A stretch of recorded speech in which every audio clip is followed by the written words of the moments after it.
Now we're using this V-Ray dome light. Well, really it's just a V-Ray light set to dome with an HDRI in it to do the basic lighting of our scene. So all you do to create this is to go to Light, V-Ray, V-Ray light, put a random light out here, and then set it to dome. And it does that. And it doesn't really matter where you've placed it or anything like that because it's a dome that will encompass your scene. Once you have your dome created, you can modify it to be what you want. And the essential part is this texture here, which you just put a V-Ray HDRI texture, and I'll have a look at that in a second.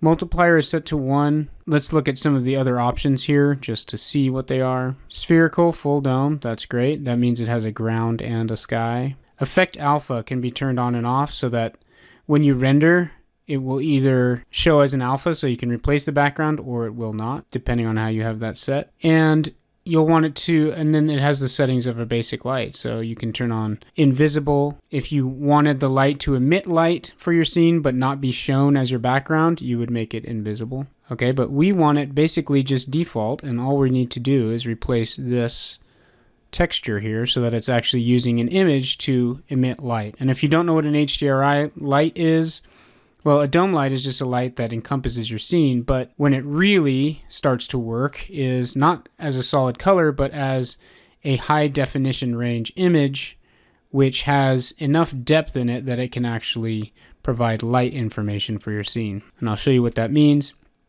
The way you would set this up is by, well, let me show you here. If we drag this over here and hit and make it an instance, we'll then have control of this map over here. If this wasn't here, then we could click on it and say,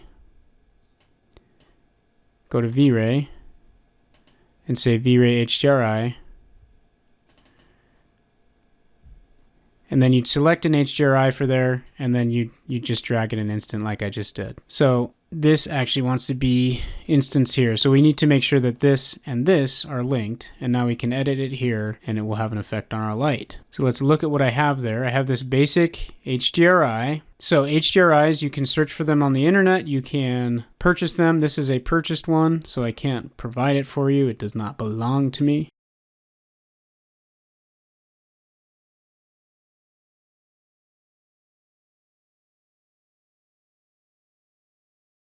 You can search for HDRIs and pop them in here, and you can see that that is just a 360-degree panoramic image. But if you look at it in Photoshop or in other photo editing software, you'll see that it has so much depth. Like this spot is very, very bright. It's not just white, it's white times 4 or something like that. And the dark areas are very, very dark. So it has that whole range in there, and 3ds Max is able to take that range and say, oh, this is extremely bright. It's white times 4, so that's like emitting a certain amount of light. And this is really dark, so it's not emitting any light. So it actually is just using this image to actually light your scene, to physically light your scene. So the way they create those is with multiple different exposures on the same picture, and then they combine them together, offering that huge amount of range. And that range is enough to actually provide light information to your scene. Most of you are probably familiar with HDRIs and how they work. I'll provide some links of where to find some good free HDRIs for your scene. So amazingly, that image applied to that V-Ray dome light is all we need to light our scene the way we saw in our rendering. Another interesting thing to consider is that we put a middle gray on everything as our material override, but actually in this scene, it's going to be kind of overwhelmed with white surfaces. If these panels remain white like this, then our scene is going to be a lot more towards white than it is towards middle gray. So if we change this to be closer to white, like here, then we'll get a more accurate representation of what our rendering will be when we have all our real materials on here. So this is something to consider when you're doing an override rendering. Let's see what that looks like. Okay, by turning up the brightness of the material, the override material, we're now getting a more accurate representation, something that's closer to what our final materials will actually look like. So that actually brightens up the room quite a bit. Now, if we wanted to darken up the room, if we wanted to do one of those dark panels with just highlights around where the table is, we could do that too. And again, we would just do it with override material to give us an overall much darker scene. So if you wanted to go with a theme of darker materials, then you could change your override to something that's much darker, and that will give you a good idea of your lighting there. So let's do that with a dark gray, and maybe I have these lights here for the candles. And we'll get into what those are and how they're created, but for now I'm just going to turn them on so we can see what it looks like with very dark textures and just candlelight lighting the table. See what that looks like. Okay, interesting. This looks dramatically different, right? But keep in mind, we're not changing the exposure of our camera at all. It looks like nighttime over here, but it's not. We just put a darker material overall on our scene. So this gives you kind of a preview of different kind of effects you could get depending on what kind of materials you use. So if I use like a black wood floor and dark gray panels, then my lighting overall would look kind of like this. If I use the white materials that I have in here currently, it will look more like the final rendering I've showed you before. So that's something to keep in mind depending on what color scheme and material scheme you want to go with.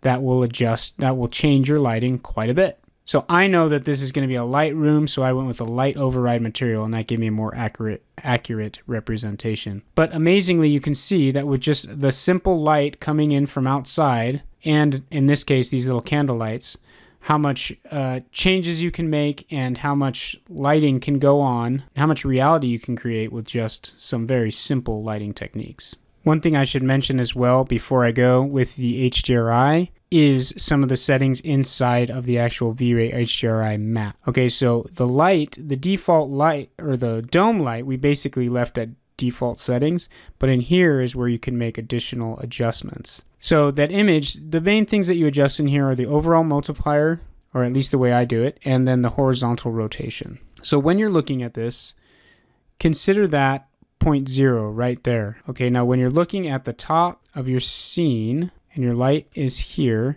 that line going out, that's going to be 0.0. So the middle of your image is going to be right out here. So a lot of HDRIs are set up so the sun is right in the center, right here. And that will be right here at this line. Consider that 0. So if you do 290 rotation, it goes 90, 180, 270, 290. Okay, well, 290, right about here. So the middle of my image is up here. That's how it's being emitted. That's how it's emitting light.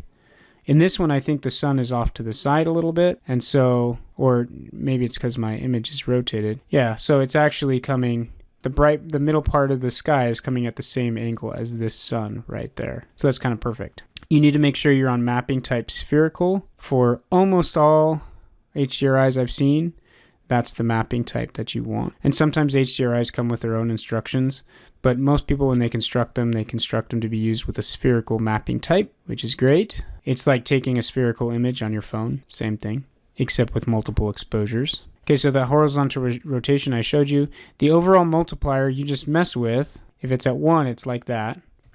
I put it at 10 because think about when you're inside and then looking outside into a bright afternoon.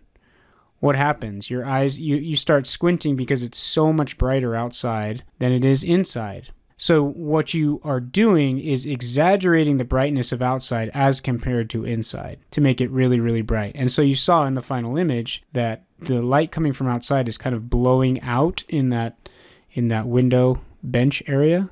And that's how it should be. If you look at interior photography again, you'll notice that the outside is almost always, unless it's very overcast or unless they do camera tricks, is going to be much more exposed than inside. So that's why that's turned up to 10 to be very bright, and that's why you get that sharp, direct light coming in through the window. Let's move on to some of the creation of some of these other lights and start adding them in so that they add to this light and start creating the overall effect that we're looking for.